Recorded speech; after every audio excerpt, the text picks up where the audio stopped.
இஸ்லாமுக்கு எதுக்கு western leaders இவ்வளோ hate பண்றாங்கிறது எப்பயாவது யோசிச்சு பார்த்துருக்கீங்களா? ஃபர்ஸ்ட் இந்த ஒரு விஷயம் எனக்குமே புரியல. Why so much of had?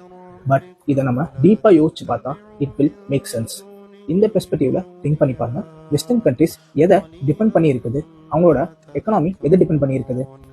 Interest, loan and டெப்ட். ஆனா இப்போ உள்ள இந்த பேங்கிங் சிஸ்டம், இந்த மணி சிஸ்டம் ஒரு இன்ட்ரெஸ்ட் மேல தான் இவங்க பில்ட் பண்ணியிருக்காங்க.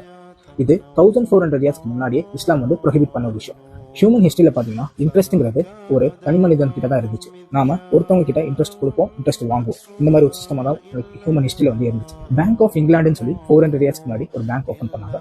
ஸோ இதுதான் ஃபர்ஸ்ட் ஒரு ஆரம்ப புள்ளி. இன்ட்ரெஸ்ட் எல்லா இதுலயும் கொண்டு வரணுங்கிறதுக்காக. இப்போ நம்ம எது வாங்கினாலுமே, எந்த ஒரு விஷயம் பண்ணாலுமே இந்த ஒரு சிஸ்டம் இன்ட்ரெஸ்ட் டிபெண்ட் பண்ணி தான் இருக்கு. இதை 400 இயர்ஸ்க்கு முன்னாடி கொண்டு வந்தாங்க. ஆனா இஸ்லாம் இது கம்ப்ளீட்டா ப்ரொஹிபிட் பண்ணாங்க. அது மட்டும் இல்ல, இதை கொஞ்சம் இமேஜின் பண்ணி பாருங்க. 1.7 ட்ரில்லியன் ஆல்கஹால் இண்டஸ்ட்ரீஸ் குளோபலா இருக்கு. ஸோ இஸ்லாம் ஆல்கஹாலையுமே பேன் பண்ணுது, ப்ரொஹிபிட் பண்ணுது.